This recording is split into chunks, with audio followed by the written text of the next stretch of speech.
दोस्तों, रोज रोज गिरकर भी मुकब्बल खड़े हैं। कहते हैं रोज रोज गिरकर भी मुकब्बल खड़े हैं। ऐ ज़िंदगी देख, ऐ ज़िंदगी देख, मेरे हौसले तुझसे भी बड़े हैं।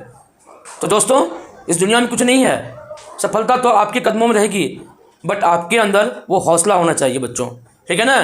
तो हौसला रखो और हौसला रख के, है ना, आसमान को छूने की कोशिश करो तो बिल्कुल आसमान भी आप छू लेंगे। कौन कहता है आसमान में सुराख नहीं हो सकता है? कौन कहता है आसमान में सुराख नहीं हो सकता है? जरा एक पत्थर तो तबीयत से उछालो यारो। तो वही बात है दोस्तों कि आपके अंदर वो विश्वास, ट्रस्ट, हौसला होना चाहिए, तब जाके आप हर मंजिल को आप पा सकते हैं दोस्तों। तो चलो बढ़ते हैं आगे, आज इलेक्ट्रिसिटी का नेक्स्ट टॉपिक पे। तो चैप्टर चल रहा है,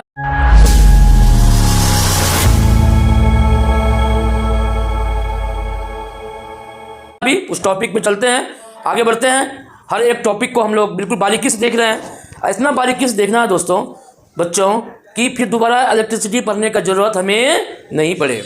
बात समझ रही है हमारी? मतलब कि ऐसा देखना है, इस तरह से पढ़ना है चैप्टर को, फिर ज़िंदगी में कभी इलेक्ट्रिसिटी को, मतलब बेसिक चीज़ जो 9th लेवल का है, वो कभी आपको मतलब दोबारा पढ़ना नहीं पड़े ना, आप भूलें, इसको भूलें कभी आप, ठीक है ना। तो उसी कड़ी में आगे बढ़ते हुए आज मैं इस चीज़ को आगाज़ करूँगा जो मैंने पढ़ाया था। विभव इक्वल टू क्या होता है दोस्तों? विभव, है ना, विभव इक्वल टू क्या बताया था? W/Q, मतलब work done by charge. Volt equal to क्या होता है? Work done by charge. तो उसी पे फॉर्मूला कैसे आता है, सूत्र कैसे बनता है, मैंने सिखा दिया। अब उसमें कुछ सवाल है, इस सवाल को हम लोग देखेंगे। चलो तो चलते हैं। तो कहता है दो बिंदुओं के बीच 2 कूलॉम के आवेश को ले जाने में 24 जूल कार्य संपन्न होता है, यानी कि 24 जूल का वर्क डन होता है। वर्क डन जो होता है वो कितना का होता है? 24 जूल। और ये आवेश कितना है? 2 कूलॉम आवेश को ले जाने में, 2 कूलॉम चार्ज को ले जाने में कितना काम करना पड़ता है भैया? 24 जूल। इन बिंदुओं के बीच का विभवांतर, यानी कि वोल्ट क्या होगा? विभवांतर की मात्रा क्या होता है? वोल्ट। तो बच्चों सबसे पहले हम लिख लेते हैं क्यू कितना है? 2 कूलॉम है ना। और देखो डब्ल्यू कितना है? 24 जूल है, ठीक है बच्चों। तो we know that V equal to विभवांतर इक्वल टू, मैंने कल क्या बताया था? W/Q, ठीक है ना। अब तो फॉर्मूला पे सेट कर दो। W कितना है? 24, हाँ, और नहीं W, हाँ, और Q कितना है? 2। ये W जूल है और 2 क्या है? कूलॉम है। रहने दो। तो क्या करेंगे? 2 से भाग देंगे 24 में, कितना बार? 12 बार। तो क्या हो गया? 12 जूल पर कूलॉम। तो अगर ऐसे लिखेंगे तो लिख देंगे, या ऐसे भी छोड़ देंगे, 12 जूल पर कूलॉम, ठीक है ना। तो ये तुम्हारा वोल्ट हो गया, ठीक है ना। चलो आगे बढ़ते हैं।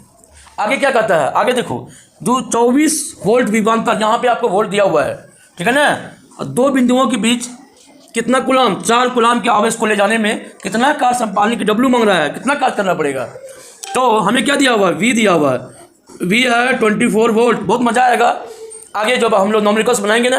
पहले आप लोग बारीकी से पढ़िए, बहुत ही इंटरेस्टिंग चैप्टर है और ज़्यादा नंबर भी इससे आता है और मज़ा भी आएगा पढ़ने में बच्चों।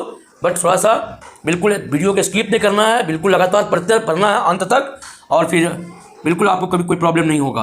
तो V कितना है दोस्तों? 24 वोल्ट है। अच्छा, आवेश कितना है? 4 कूलॉम है।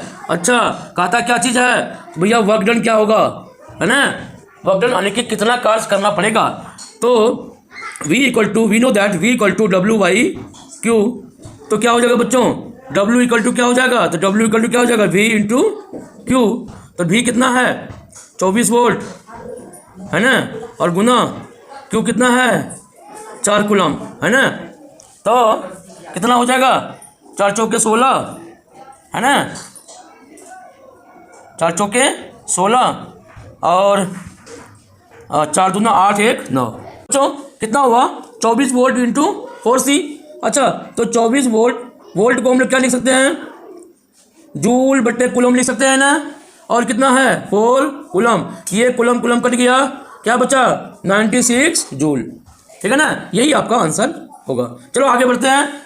बहुत ईजी था, इसमें क्या फॉर्मूला सेट करना था। आगे बढ़ते इसको। हाँ तो बच्चों, तो दोस्तों अब आगे बढ़ते हैं। कि दो आवेशित वस्तुओं के बीच आवेश का प्रभाव, दो चार्ज मतलब ऑब्जेक्ट है, दो चार्ज ऑब्जेक्ट है, ठीक है ना।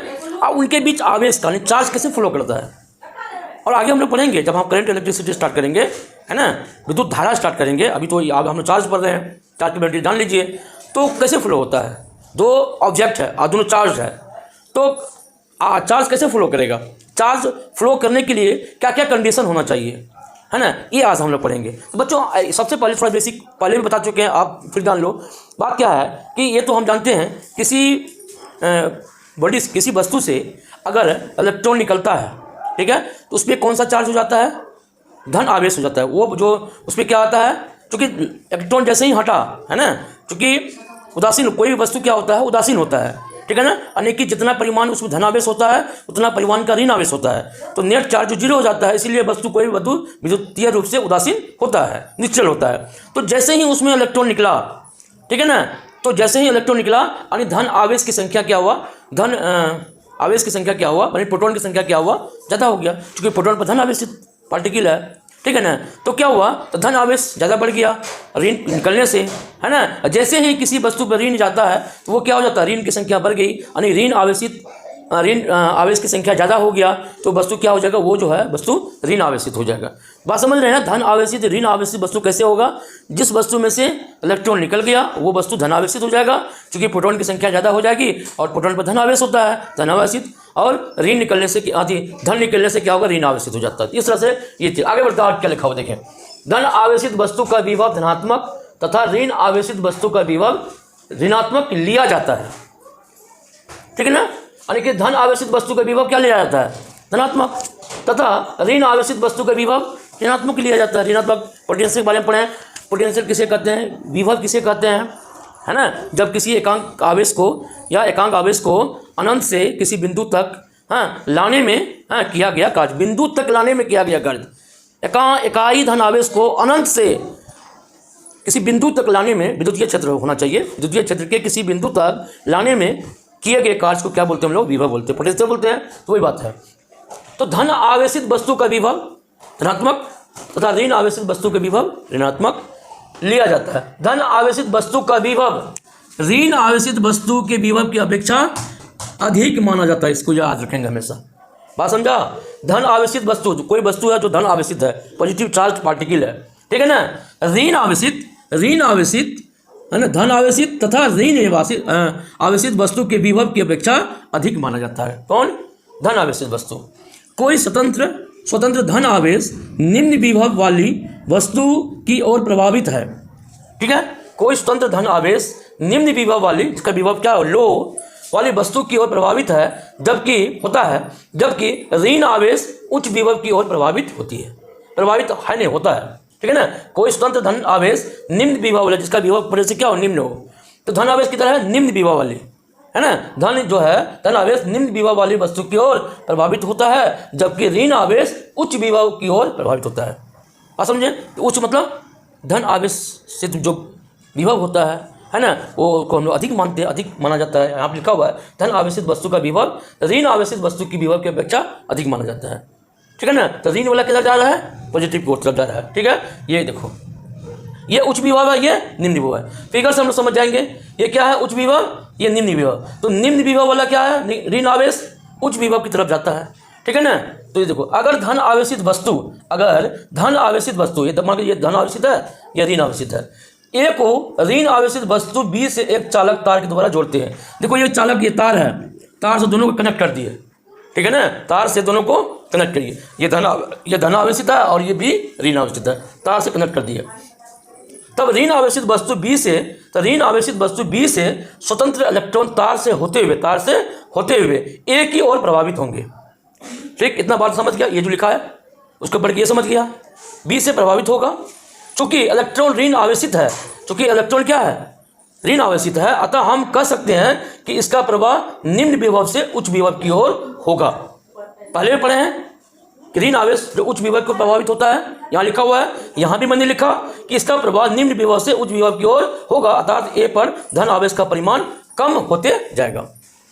ये बढ़ेगा, निगेटिव बढ़ेगा तो क्या होगा, धन का मान जो क्या होगा, धन आवेश का मान घटते चला जाएगा। चलो आगे बढ़ते फिर। जबकि तो क्या है, जबकि बी पर ऋण आवेश कम होते जाएगा। क्या मतलब, देखो ये तो इसे इलेक्ट्रॉन निकल के इसमें आ रहा है, ठीक है ना, निम्न विभव से उच्च विभव की तरफ जा रहा है, ठीक है। तो इलेक्ट्रॉन की संख्या भी ऋण आवेशित ऋण आवेश की भी संख्या क्या हो रहा है, कम हो रहा है। तो देखो इलेक्ट्रॉन संख्या कम हो रहा है, तो एक के धन आवेश कम होने से इसका विभव कम होते जाएगा। अब यहाँ का विभव क्या हो रहा है, कम हो रहा है ना, तो कम हो रहा है तो इसका क्या होगा, इसका विभव भी, धन आवेश कम हो रहा है तो इसका विभव भी क्या हो रहा है, कम होते जाएगा, तथा एक के ऋण आवेश कम होते जाने से इसका विभव बढ़ते जाएगा, है ना, ठीक है। एक के धन आवेश बच्चों क्या है, जबकि बी पर ऋण आवेश कम होते जाएगा, एक के ऋण धन आवेश कम होने से इसका विभव कम होते जाएगा, तथा एक के ऋण आवेश कम होते जाने से ऋण आती, यहाँ ए नहीं होगा, यहाँ क्या होगा बच्चों, बी होगा, क्या होगा, हाँ, बी के ऋण आवेश कम होते जाने से इसका विभव बढ़ते जाएगा, ठीक है। चलो हो गया। अंत में दोनों का विभव समान हो जाएगा, एक बढ़ रहा, एक क्या हो रहा, घट हो रहा है, नहीं, हाँ, ए का इसका विभव कम होते जाएगा, तथा बी के ऋण आवेश क्या हो रहे हैं, कम होते जाने से इसका विभव बढ़ते जाएगा, ठीक है ना, विभव क्या होगा, बढ़ते जाएगा। अंत में दोनों का विभव समान हो जाएगा, जिससे इनके बीच का विभवांतर क्या होगा बच्चों, शून्य हो जाएगा, ठीक है ना। इसका क्या होगा, विभवांतर शून्य हो जाएगा, तथा इलेक्ट्रॉन एक विभव घट रहा है, दूसरा बढ़ रहा है, एक लेवल ऐसा आएगा जहाँ पे जीरो हो जाएगा, जैसे ही जीरो आएगा, हाँ, तो इलेक्ट्रॉन का प्रवाह क्या होगा, बंद हो जाएगा। बात समझ गए। जैसे कि मैंने कल टंकी के बारे में बताया था, तो टंकी ले लेना है, एक में कम पानी जाए, उसमें ज़्यादा फुल पानी भरना है, और लिंक कर देंगे, है ना। लिंक करने से क्या होगा, तो क्या होगा, जो ज़्यादा पानी भरा हुआ है वो नीचे, वो कम जो टंकी भरा हुआ उसमें चला जाएगा, और जब तब तक जाएगा जब तक कि एक लेवल नहीं आएगा। तो वही बात है।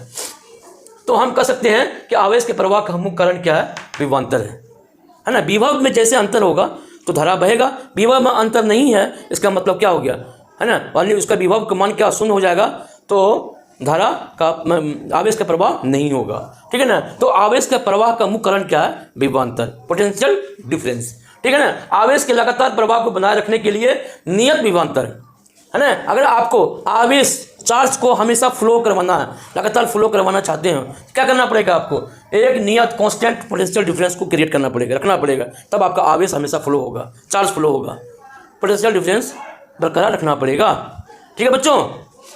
पोटेंशियल डिफरेंस बताए ना, वोल्टेज कम होना, वोल्टेज ज़्यादा होना, बात समझ रहे हो ना, वोल्टेज ज़्यादा आएगा तो, हाँ, नियत विभवांतर के लिए हमें क्या करना होगा। अब ये बात आती है, ठीक है, अगर हमको लगातार चार्ज को फ्लो कराना है तो क्या करना पड़ेगा, कांस्टेंट पोटेंशियल डिफरेंस हमको लाना रखना पड़ेगा।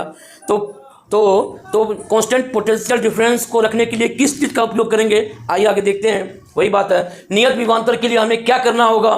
तो बच्चों हम नियत विभवांतर को बनाए रखने के लिए विद्युत सेल तथा बैटरी यूज करते हैं। क्या करते हैं, विद्युत सेल या तो बैटरी हम लोग यूज करते हैं बच्चों। तो विद्युत सेल तार के दो बिंदुओं के बीच अधिक समय तक विभवांतर बनाए रखता है, विद्युत सेल, ठीक है ना। तो विद्युत सेल क्या मोटा मोटी लिख दिए हैं, विद्युत सेल तार के दो बिंदुओं के बीच अधिक समय तक विभवांतर बना के रखता है। किसी आगे बढ़ते हैं, ये देखो सेल का है, ये फिगर है। तो बच्चों किसी सेल के अंदर रासायनिक पदार्थ होते हैं, है ना। सेल के अंदर क्या होते हैं, रासायनिक केमिकल पदार्थ होते हैं, जिससे रासायनिक प्रक्रिया होती है। रासायनिक प्रतिक्रिया होने के कारण अलग अलग स्थानों पर धन तथा ऋण आवेश, है ना, आयन के रूप में क्या होता है, दोनों छोर पे जमा हो जाते हैं, होते रहता है। और दो स्थानों का सेल का टर्मिनल, हाँ, और जिसे क्या कहते हैं, दो स्थानों का सेल का टर्मिनल कहा जाता है। टर्मिनल कहा जाता है, दो अलग अलग पॉइंट पे जमा होता है, धन आयन और ऋण आयन। धन आवेशित टर्मिनल को धन टर्मिनल, पॉजिटिव टर्मिनल, और ऋण आवेशित को क्या कहते हैं, ऋण टर्मिनल, है ना। यहाँ पर ऋण टर्मिनल और प्लस है तो पॉजिटिव टर्मिनल। रासायनिक प्रतिक्रिया होने से इनके बीच क्या होता है, विभवांतर उत्पन्न होता है। हाँ, अब यह सुख, ये बैटरी देखो यहाँ पे है, क्रिएट हो रहा है। सुख सेल, ड्राई सेल। सुख सेल एक किनारे पर एक धातु की टोपी लगी रहती है, टोपी लगा रहता है बच्चों, यहाँ देखो टोपी लगा हुआ है। जो सेल का धन टर्मिनल होता है वो पॉजिटिव होता है। सेल के दूसरे किनारे पर चालक का समतल प्लेट होता है, जो सेल का ऋण टर्मिनल होता है, नेगेटिव पोल होता है। एक सेल अपने टर्मिनल के बीच लगभग 1.5 वोल्ट का विभवांतर उत्पन्न करता है, वोल्टेज उत्पन्न करता है। तो ये देखो फिगर है, यहाँ पे सेल को हम लोग इस तरह से डिनोट करते हैं। सेल के समूह को ही क्या कहते हैं, बैटरी कहते हैं बच्चों। तो बच्चों बिल्कुल इसको आप स्क्रीनशॉट ले लीजिए और डे बाय डे जो पढ़ाया जाता है उसका नोट्स बनाते जाइए, बहुत काम आएगा। फिर आपको फिजिक्स पढ़ने की जरूरत नहीं है, एक बार पढ़ो फिर हम लोग फिर वो न्यूमेरिकल सॉल्व करेंगे, फिर फटाफट देखो कैसे होता है। चलो वीडियो अच्छा लगेगा तो लाइक करना, लाइक या सब्सक्राइब करना, और दोस्तों के बीच जरूर सब्सक्राइब करो, है ना। चलो।